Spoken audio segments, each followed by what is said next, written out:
से सादुर रहमान बन के बात करूँगा, ना कि डकी भाई। मैं नहीं चाहता कि कोई ये सोचे कि इस वीडियो का मकसद जो मेरे पे FIR हुई है उसकी कोई जस्टिफिकेशन है। I am simply here to apologise. मेरे किसी भी कंटेंट से अगर आज तक कोई भी नेगेटिवली इम्पैक्ट हुआ है, मैं उस चीज़ के लिए माफ़ी मांगता हूँ। मेरी हमेशा से सिर्फ यही इंटेंशन रही है कि मैं लोगों को एंटरटेन करता रहूँ और कुछ ना कुछ जो है वो मैं नया लाता रहूँ। लेकिन मेरे अनजाने ना अनजाने में अगर मेरे से कोई कंटेंट कभी ऐसा पोस्ट हुआ है जिससे कोई नेगेटिवली इम्पैक्ट हुआ है, या कोई प्रमोशन ऐसी हुई है जिससे कोई नेगेटिवली इम्पैक्ट हुआ है, मैं उस चीज़ के लिए पूरे कौम से माफ़ी मांगता हूँ। Let the court handle. मैं लीगली इस मैटर को एंड तक देखूँगा।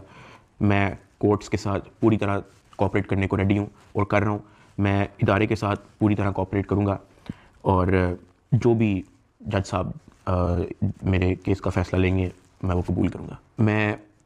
मेरा और मेरी फैमिली का जो 3.5 माह का एक्सपीरियंस है सिर्फ वो बताने आया हूँ। 16 अगस्त 2025 को जब मैं सो के उठता हूँ तो मैं बड़ा एक्साइटेड होता हूँ क्योंकि हमने अपने दोस्त वगैरह मेहमान बुलाए होते हैं, हमने अपने घर में दावत रखी होती है, मेरे सब दोस्त आते हैं, बड़ा इंजॉय करते हैं, हम खाना शाना खाते हैं, गपशप लगाते हैं, मेहमान चले जाते हैं। उसके बाद मैं और रूब पैकिंग में लग जाते हैं क्योंकि हमें मलेशियन गवर्नमेंट का एक इवेंट है, उधर से इन्वाइट आया होता है कि डकी भाई आप आएँ, हमारे लिए कुछ वीडियोस वगैरह बनाए। पूरे पाकिस्तान से उन्होंने एक मेल और एक फ़ीमेल को चुना है, जिसके अंदर मेल में उन्होंने मुझे चुना है। बाकी कंट्रीज़ से भी उन्होंने एक मेल एक फ़ीमेल इनवाइट किए हुए थे और मैं बड़ा एक्साइटेड था कि पूरे पाकिस्तान के अंदर से उन्होंने एक बंदा चूज़ करना है और उन्होंने मुझे चुना। मैं बड़ा ऑनर फील कर रहा। हमने बड़ी जल्दबाजी में पैकिंग की क्योंकि मेहमान आए होते हैं, हमें टाइम नहीं मिलता और मुझे नहीं पता था कि जब हम पैकिंग करके अपने घर से निकलेंगे तो मेरी ज़िंदगी का सबसे मुश्किल वक्त शुरू हो जाएगा। मेरे वहमो गुमान में भी नहीं था कि मेरे साथ क्या होने जा रहा है। हम जब पैकिंग करके सामान गाड़ी में रखते हैं, गाड़ी हमारी एयरपोर्ट की तरफ चल पड़ती है। एयरपोर्ट पहुंचते हैं, हम सामान अपना अनलोड करते हैं। रात के 9 बजे के करीब हमारी फ्लाइट होती है। हम काउंटर पे जाते हैं और हमें अपना बोर्डिंग पास मिल जाता है। उसके बाद जहाँ पे इमिग्रेशन होनी होती है, जहाँ पे आपके पासपोर्ट पे एग्जिट स्टैंप लगती है, हम जब वहाँ पे पहुँचते हैं तो वो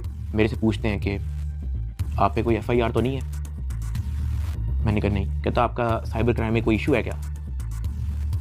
मैंने कहा नहीं। कहते आप हमारे साथ आ जाएं। मैं और रूब एक दूसरे की तरफ देखते हैं कि ये क्या हो गया। हम किसी को ऑन टाइम ज़्यादा इन्फॉर्म ही नहीं कर पाते हैं। मैंने ज़िया को सिर्फ मैसेज कर दिया है कि ये इस तरह से इशू हो गया है तो शायद हम फ्लाई ना कर पाएँ, तो आप प्लीज़ गाड़ी जो है वो एयरपोर्ट ले आओ और हमें यहाँ से पिक कर लो। हमें लगा कि शायद हमें बस सिर्फ फ्लाई नहीं करने देंगे और हम घर जा सकेंगे। 5-10 मिनट के बाद इमिग्रेशन वाले हमसे हमारे मोबाइल ले लेते हैं, कहते हैं कि इसको एयरप्लेन मोड पर लगा दें और अरूब की तरफ वो इशारा करते हैं कि अगर आप जाना चाह रही हैं मलेशिया तो आप जा सकती हैं।